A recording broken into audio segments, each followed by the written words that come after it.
আসসালামু আলাইকুম এভরিওয়ান, কেমন আছেন সবাই? আলহামদুলিল্লাহ, এই তো ভালো আছি আপনাদের দোয়ায়। তো আজকে বানাবো হলো আমের আচার। তো এখানে 3 কেজি আম আছে। তো 3 কেজি আম আমি ধুয়ে নিছি পানি দিয়ে, আর ধোবো না। তো আমটা আমি কুটে নিব। এই আমটা 4 টুকরা করে 5 টুকরা করে আমটা কুটে নিব। কুটে নিয়ে তারপরে আর কি রোদে দিব। তো সাথেই থাকবেন আর দেখবেন আমি আমের আচারটা আমি কিভাবে তৈরি করি। আর এইভাবে যদি আমের আচার তৈরি করা যায়, তা আমার জানা মতে 5 বছরও যদি আমি এই আচারটাকে যদি বাইরে রাখি ফ্রিজ ছাড়া এবং কোনো সিরকা ছাড়া, আচার এইভাবেই থাকবে। ঠিক এই নিয়মেই যদি আচার তৈরি করা যায় তাহলে তো দেখুন আমি কিভাবে করে আচারটা আমি কুটে আমি রোদে দিই, আর এর ভিতরে আমি কি কি উপকরণ দিব আগেই বলে দিই। আজকে আমার প্রথম পার্ট যাবে, দ্বিতীয় পার্ট যাবে যেদিন আমি মশলা দিব। আজকে কুটে রোদে দিব, তো আজকে আমার প্রথম পার্ট। তো ভিডিওটা যা বেশি ভালো লাগে তো অবশ্যই লাইক কমেন্ট শেয়ার, আর যদি অতিরিক্ত আমার ভিডিও ভালো লাগে তো অবশ্যই আমার চ্যানেলটা সাবস্ক্রাইব করার জন্য অনুরোধ করব। আর ফুল ভিডিও ওয়াচিং করতে বলবো, যে আমের আচার তৈরি করবে এইভাবে দেখে তারপরে বলতে আর কি। যদি আচার এইভাবে তৈরি করে তো ফুল ভিডিও একটু স্কিপ করা যাবে না, ফুল ভিডিওই দেখা লাগবে। তো সাথেই থাকুন, দেখতে থাকুন। যাই হোক বন্ধুরা, এই যে এইভাবে করে আমি একটা আমকে কেটে নিলাম, এইভাবে করে টুকরা টুকরা করে। এর থেকে বড় বড় করেও কাটা যাবে যদি কেউ বড় বড় করে রাখে আর কি। তো আমি এত ছোটো ছোটো করেই রাখবো, এই যে 4 টুকরা এইভাবে করে। তো এইভাবে করে এই সব আমগুলাই আমি কেটে নেব। আর আমগুলা অনেক শক্ত, আর এর ভিতরের যে ইটা আছে, বাড়াটা আছে আর কি, এই যে এই অংশটা, এটা কিন্তু শক্ত হয়ে গেছে। তো এই শক্ত হয়ে গেছে এটা। তো এটা যদি শক্ত হয়ে যায় এই আচারটা অনেক সুন্দর এবং ভালো হয়। আর যদি এইটা নরম থাকে তাহলে এই আচারটা তেমন একটা ভালো হবে না, এটা শক্ত হতে হবে। তো সাথেই থাকুন, দেখতে থাকুন। আমটা কিন্তু আমি আস্ত ধুয়ে নিয়েছি। কোটার পরে আমটা আমার ধোয়ার কোনো প্রয়োজন নেই। আমের যে কষ বের হয় বের হোক, তাতে কোনো সমস্যা নেই। যদি আমটা ধোয়া যায় তাতে সমস্যা হতে পারে, কিন্তু না ধুলে আরও ভালো। যদি না ধোয়া যায় তাহলে এটা ভালো হবে।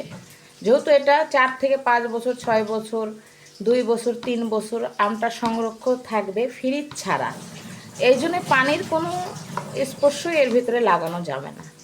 তো এই জন্যে আমটা একবারে আস্ত ধুয়ে নেওয়া হয়েছে। এই জন্য এর মধ্যে আর আমি পানির পানির কোনো কিছু যাতে না লাগে এটাই চেষ্টা করব।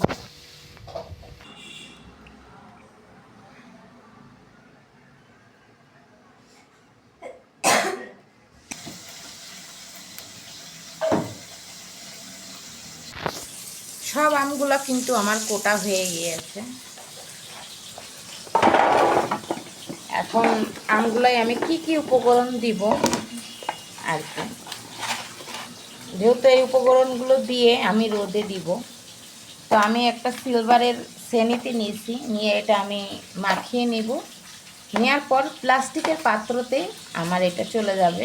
প্লাস্টিক পাত্র ছাড়া আর মাটির পাত্র ছাড়া এই আমটা রোদে দেওয়া যাবে না। যেহেতু এটার ভিতরে লবণ বেশি যাবে, আমি সিরকা দিব না, আমি বছর বছর রাখবো, রেখে খাবো। ঝালের পরিমাণ বেশি যাবে, লবণের পরিমাণ বেশি যাবে। এই কারণে এটা মাটির পাত্রতে আর প্লাস্টিকের পাত্রতেই আমার রোদে দেয়া লাগবে। 3 থেকে 4 দিন আমি রোদে দিব এটাকে গলানোর জন্যে।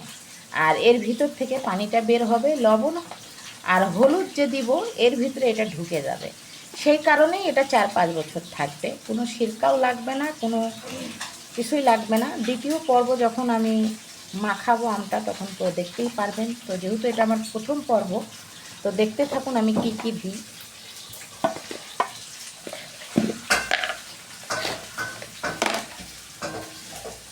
হলুদ ইচ্ছা মতো যে যেরকম দেয় দিলে সমস্যা নাই, কম বেশি আর কি। বেশিও যদি একটু হলুদ যায় তাও সমস্যা নাই, একটু কম হয় তাও কোনো সমস্যা নেই।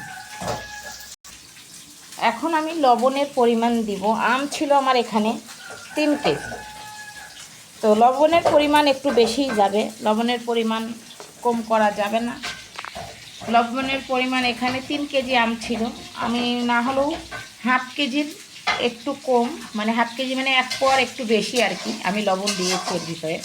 যে লবণটা দিলাম এই যে, এখন আর লবণ দিব না আপাতত। এটা দিয়ে আমি মাখিয়ে নিব সুন্দরভাবে করে, এটা মেখে নেব।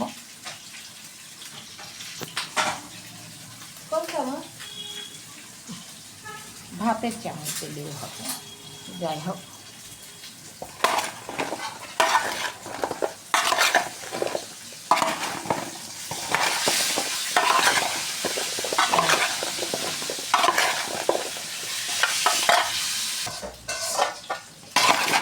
ভালোভাবে করে আমি মাখিয়ে নিয়েছি, এই যে সুন্দর করে মাখিয়ে নিলাম লবণ হলুদ দিয়ে।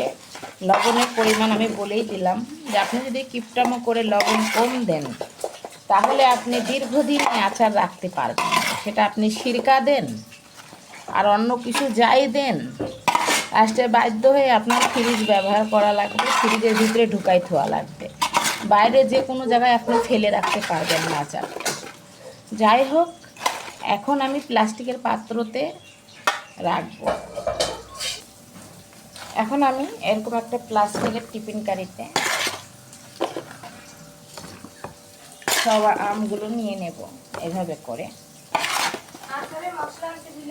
হ্যাঁ, আনবেনে পাইনি মনে হয়, সেই জন্য আনে নেই। তো যাই হোক, দেখুন শুকনা শুকনা হয়ে আছে। কেন হয়ে আছে? আমটা কোটার পরে কিন্তু আমি ধুয়েও নাই, রোদেও দিই নাই, আমটা আস্তই আমি পানি দিয়ে ধুয়ে নিছি। এই যে